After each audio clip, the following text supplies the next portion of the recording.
Hello and welcome back to the 180 podcast. This is our podcast where we are talking about various societal norms and seeing if we are able to understand them more and try to break them and combat them. For this month, we are continuing our talk on culture by doing something we actually started out last month. If you remember from our last month's podcast on race, we talked about the movie Harriet. This month, we are going to be talking about the movie The Woman King. So just before we jump into our questions and our discussion, let's do a quick introduction. I will be one of the hosts, Daniel. I'm one of the co-hosts, Tanya. My name's Abby. I'm Prince. I'm Tajay. I'm Josiah. I'm Haley. Okay. So, just to give everyone listening a little info about the movie before we jump into our questions, The Woman King is from 2022, and the summary says, in the 1800s, a group of all-female warriors, known as the Agogé, protect the African kingdom of Dahomey with skills and fierceness unlike anything the world has ever seen. Faced with a new threat, General Naniska, who is played by Viola Davis, trains the next generation of recruits to fight against a foreign enemy that is determined to destroy their way of life. So I think a good starting question is just, what did you guys all think of the movie? It was pretty inspirational to see them fight through their struggle. Yeah, it was, especially them being women and leading, especially them being women, basically. Yeah. I agree with Taj. It's an inspirational movie. What about it was inspirational for you? I think Taj can add on to that. But yeah, it's their drive, regardless of the situation they're in and how they manage to overtake the enemy with the limited people they had on their side. And especially them being underestimated. Do you think that was an advantage for them? Yes. As I remember, Viola said, them being outnumbered, like the opponents being having too many people, they think they're stronger, so it basically makes them weak. They also mentioned that because they're like females, they're not supposed to be fighting. They should be doing something else, which they got proven wrong. Yeah. That's a great segue into our first question, actually. So, our first question is, how does this movie portray the culture of the kingdom of Dahomey? Very inclusive, and not like technically patriarchal, if you guys know what I mean. I don't know if I agree with that one. Ooh. In the beginning of the movie. You weren't even there. What do you mean in the beginning of the movie? I watched the movie already. You missed. I watched the movie already. But in the beginning of the movie, it was the notion of Woman King only came into really being after she had already proven that she had deserved that role.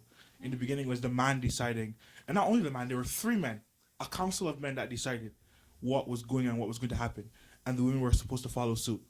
That was even seen in the fact that as a child, she was kidnapped and raped. You know, it was the notion of superiority based on gender was actually is very rooted in the movie itself. So I don't know if I agree completely with what Abby said, but yeah. Yeah, I get it. I wasn't concentrating at the beginning of the movie, so. Oop, clock the T. In what ways do you guys think that the Agogé warriors reflect pride in their cultural identity? They look out for each other, regardless of like the restrictions or the punishments that may come ahead. Yeah, I agree with Taj. I also want to add that another way they show that is being resilient. I Like agree. one day we were captured. They one of them, I don't know what her name is, Aozogi or something like that. She broke her arm, but she decided still to like fight, regardless of her breaking her arm. She was also ready to give up too Yeah. at first. Yeah. Also, I like the way that the king kind of guarded the culture when he was demanded to give away 20 of his Agoja warriors. And for him, he was not giving up people, but it was seen to him as giving up culture, giving up the essence of who they are. And I think that's one of the main reasons why he didn't give them up.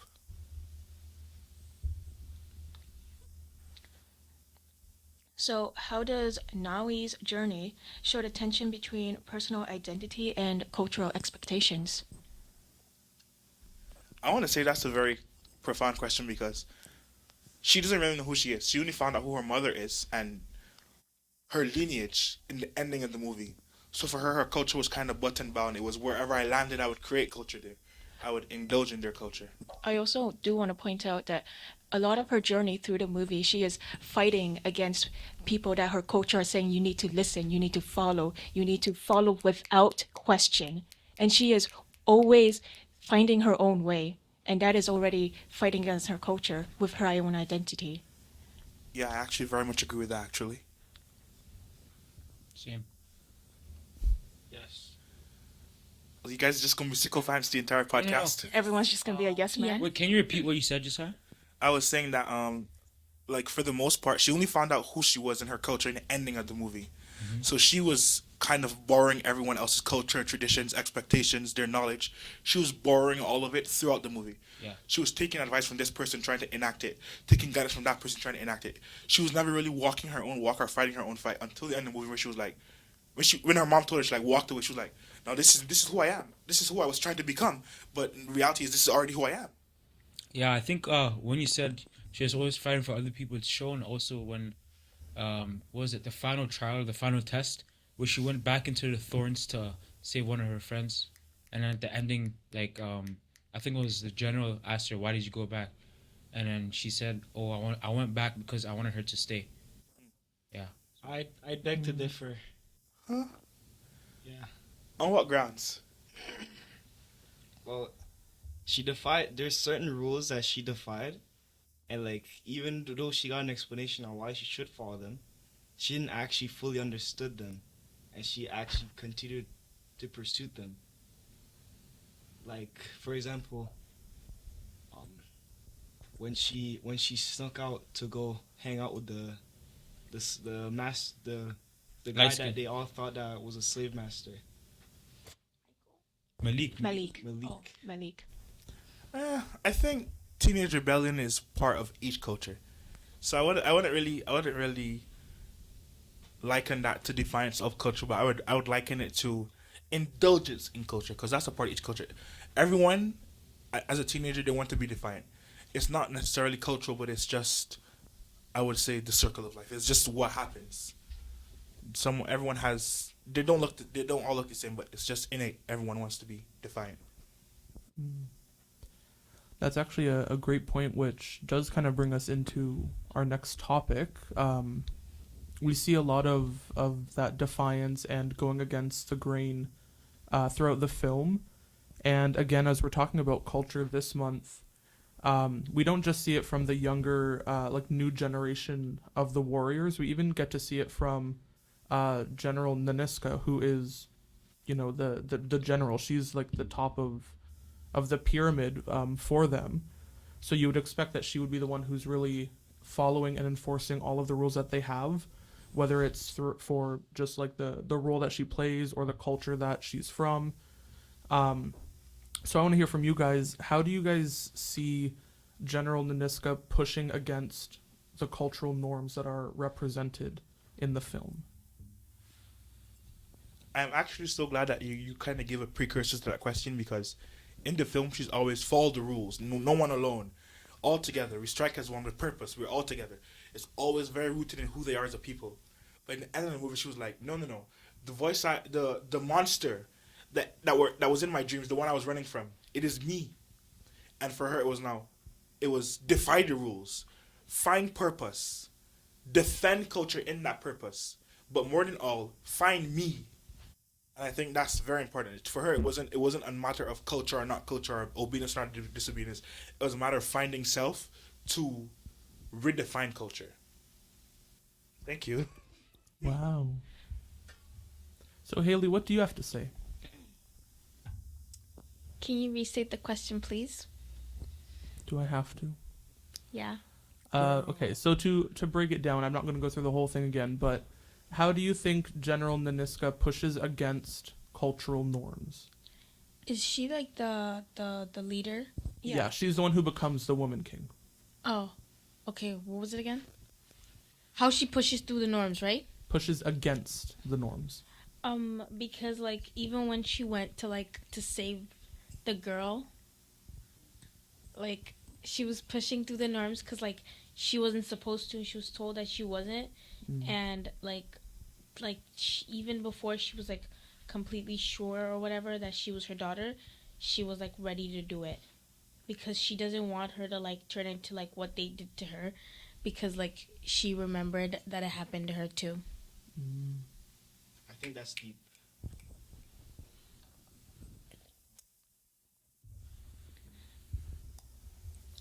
Do you think that cultural traditions should always be preserved even if they cause harm? Nah, I disagree. I think I think culture must evolve with the people, Yeah. Mm. I agree. and I think agree with our, that. our understanding of culture must stay the same. Our understanding of it. We need to understand that things were meant for a reason. We need to understand the socio-cultural significance of the things we do, but it's not mean we have to stay doing them the way we did them. That's deep.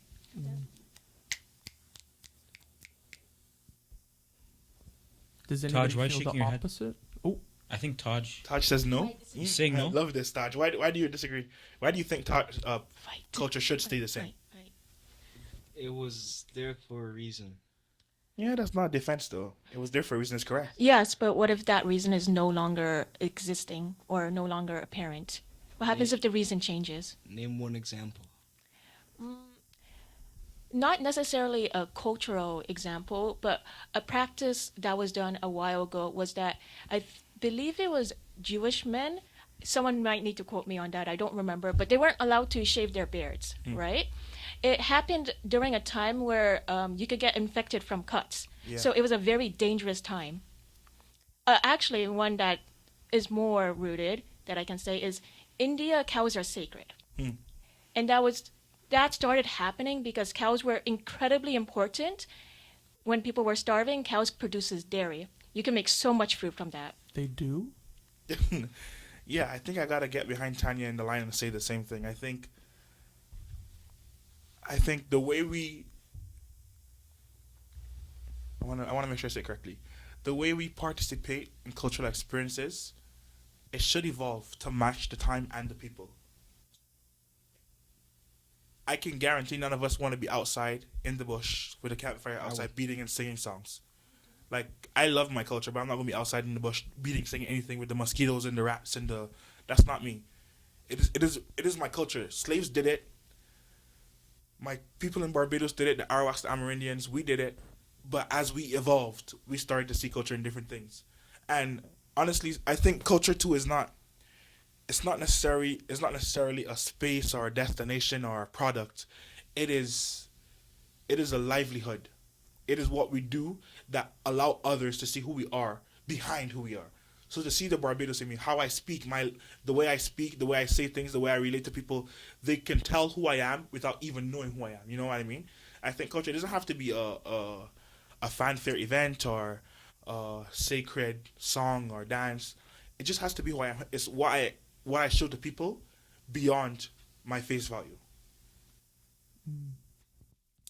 I think maybe this is something we can maybe more all agree on is, while maybe all cultural traditions shouldn't be preserved, I think they should all at least be remembered and referenced And respected. and respected. Yeah. They may not play a part in today's world, but getting to look back and be like, okay, back in the 1800s or even further back, this cultural event was something that happened, or this type of way of life was what was happening. We can refer to it, we can think about it, we can some people might have admiration for how it was, some people might be completely against it, but still having it there to look back on is, I think, what is the most important part. But keeping up with 2026 and then 2027 and so on and so on, culture does have to shift and evolve and work with the people who are now living in that culture. Yep, I concur. And actually, I think our next question bounces off of this one really well. Have you ever felt tension between your personal beliefs and your cultural background or your cultural beliefs? I think we asked this one on the other podcast too. I And think so too, You yeah. might have, yeah. And I think I gotta say, yeah, even with this movie for sure shows that, because in that culture, like they obeyed the king. It was not a matter of respect; it was obedience. And what's her name, Manaska? I forgot her name. Anyways, the general lady. Yeah. Oh, she- Naniska. Yeah, Meniska. She was very rooted in obedience, following the rule of law, following the rule of thumb, following in line, staying in line, and acting in line. But then there was a conflict of self and culture, right? Where she said, now I gotta choose me in order to defend the culture. And her choosing her was not her individual, but choosing her daughter. You know what I mean? So I think, personally, I can't find a great example, but in the movie, I can find a great example. Which is kind of ironic because she starts to reflect her daughter more near the end of the movie. Yup. It's full circle. Full circle. What about you guys? For everyone, like it gets to a point where you have to make a stand and you have to like choose what's better for you in that situation. Like sometimes, if you were to choose culture, it wouldn't like be beneficial to you. Yeah. Yeah. And sometimes you gotta walk off the path to see that the path is correct. Yeah. That's actually a really good start into this next question because in the movie, the Agoje had to give up marriage and give up children, right? Is there anything that you felt like you had to give up, like your sports dreams or a goal that you had in favor for your level of cultural sacrifice? That's deep. Give me a second to think about that one. That's deep. What if this podcast, I only left in all of the pauses?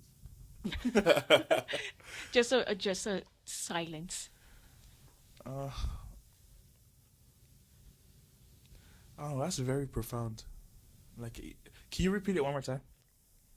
So, did you feel like you ever had to sacrifice something for your culture?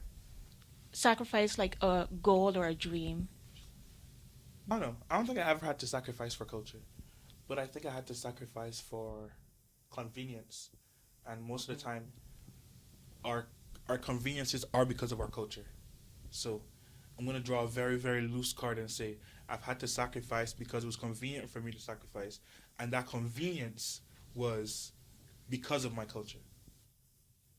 In terms of like back home, I was a musician, and I am very very smart. I'm very very smart, but I'm also very good at music. So back home, it's not very few people make it with academics, but a lot of people make it with music. So I had to choose not to pursue education as hard and go after music because it was more convenient and it was more probable that I could make it as a musician than I could as an academic. And that's because of my culture. Because everyone wants to hear Barbados. They want to feel Barbados. No one really wants to experience education from Barbados. No one there's never anyone, oh, I'm going to Barbados to experience the education.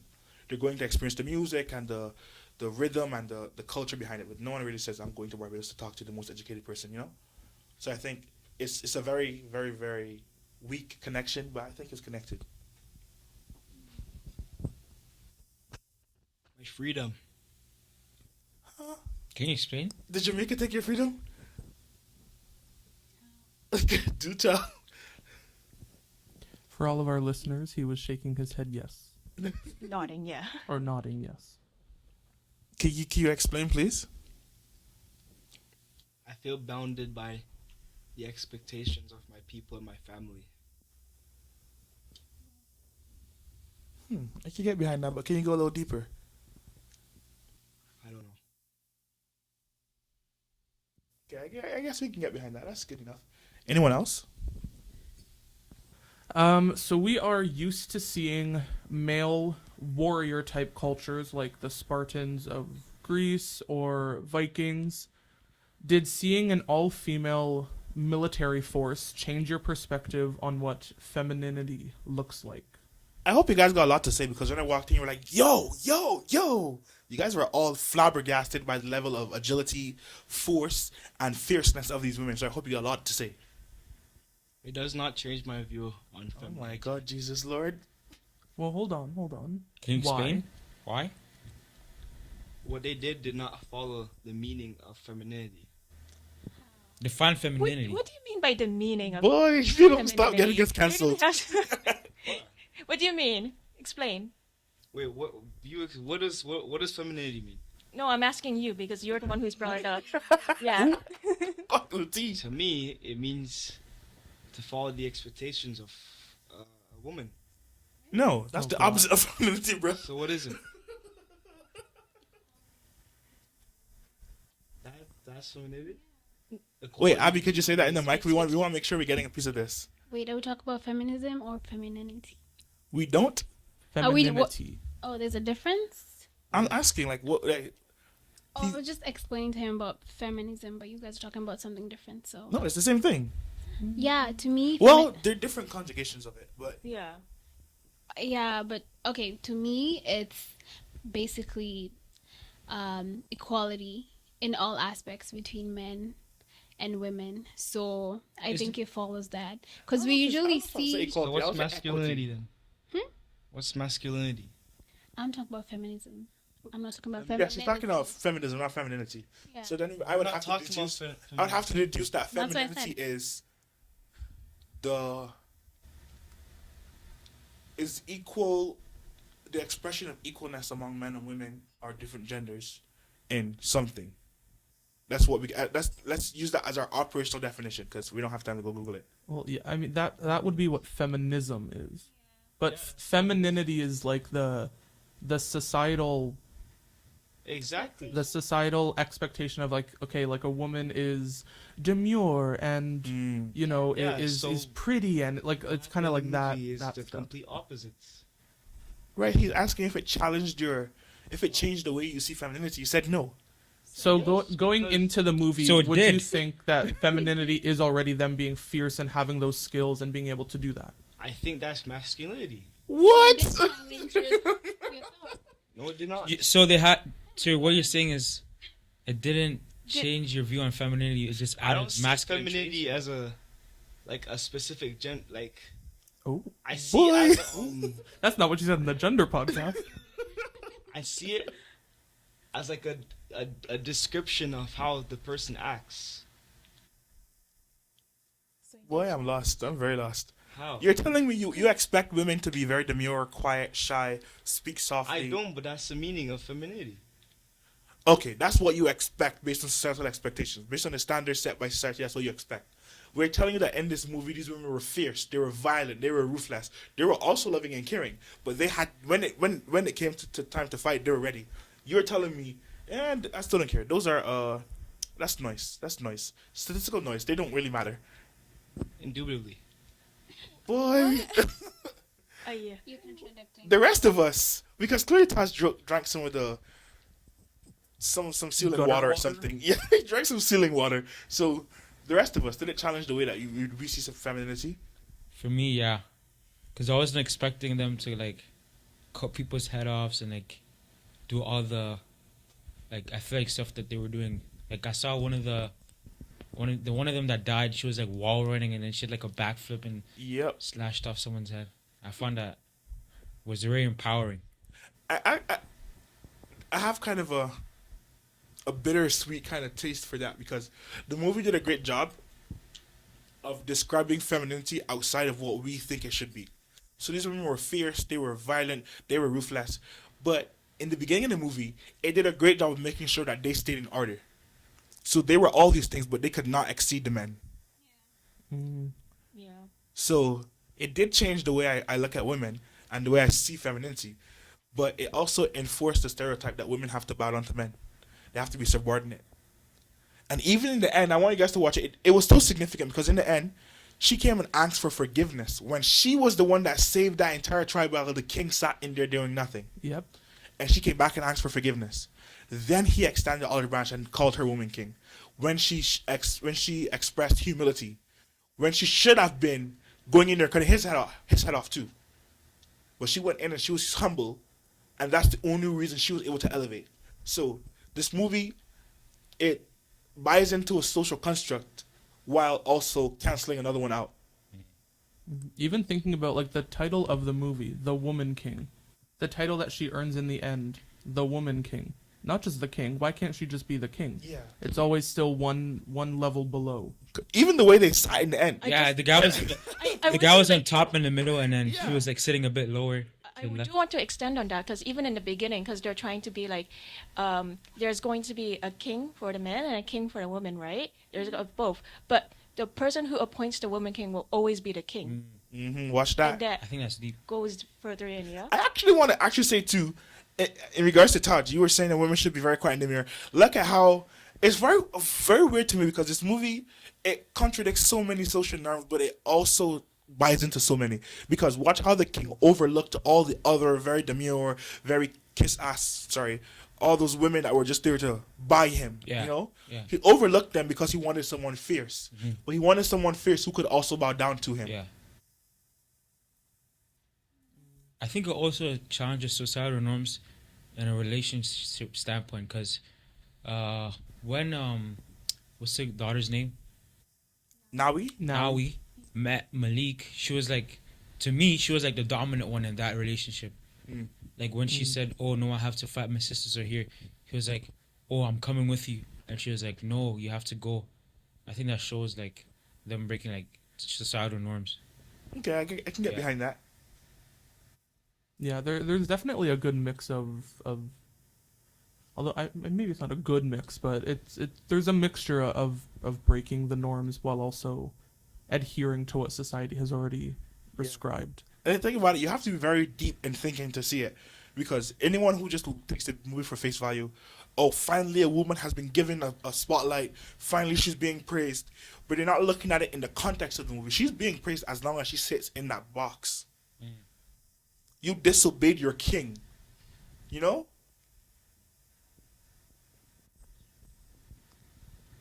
Yeah. We have one last question. Does this movie make you want to learn about the real African culture and history? Yeah, it's all there. Ooh. Yeah, Tajay. This is totally off topic, but the other day I had an argument with one of the kids I work with, and he was telling me about the fact that I was a slave. The white man came and took me from Africa and took me to the Caribbean, right? Yeah. Is it Chris? And I told him, Specifically. you as a Ugandan should go learn your history because the black people enslaved the blacks before the white even got there. Oh, what was the quote the king said at? I yes, forgot to yes, say bring that.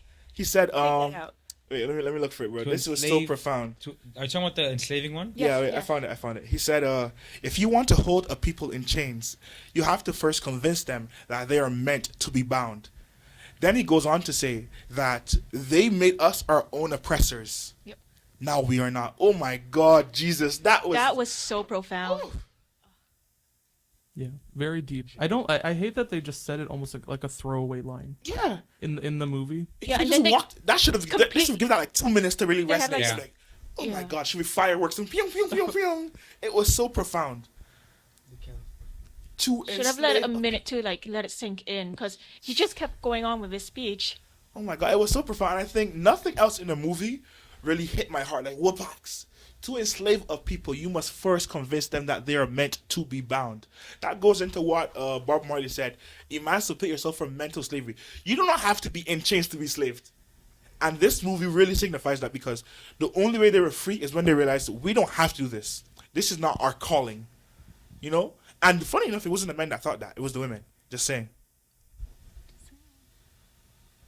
Anyways, we digress completely. Sorry. About African culture. Yeah, I think... No, I'm not throwing in the shade, but I think some of the people on this panel and some of the people also in this podcasting room should really go and research African history because there's a lot you can find from it. Emma? Yeah, go ahead. I do not care to learn about that. Why? Because you're Jamaican? Indubitably. This guy. This guy. I will stand on that until the day I die. This guy. So much hate for Africans, and you're like literally the fruit of their womb. Anyways. I'm glad you know I'm the fruit. Anyone else that has anything positive or constructive to add to the conversation? What do you guys think? Like, did the movie make you guys want to experience or learn about African culture? Yeah, Haley. It's so crazy because these guys on this panel are like 3 of them are Africans. What do you mean 2? I technically know my culture, so. You didn't know that. Yeah. About what? This is meant for those who aren't part of this culture, no? No, No. no. Because you said, This does is it want perfect make for you you. want to learn about that culture? But Yeah, but you know Ghanaian. Where's she from? Ugandan culture. But do you know African culture? yeah, Really? Tell us everything. ask me a question. How long ago was the slave Who- trade? Like 500 years ago. No, girl, it was like What? 200 years ago. It started. Why do you hate Nigerians? Who said I hated them? Okay, thank you guys so much for listening to this podcast. This has been the 180. Seek the challenge, be the Be the change. change.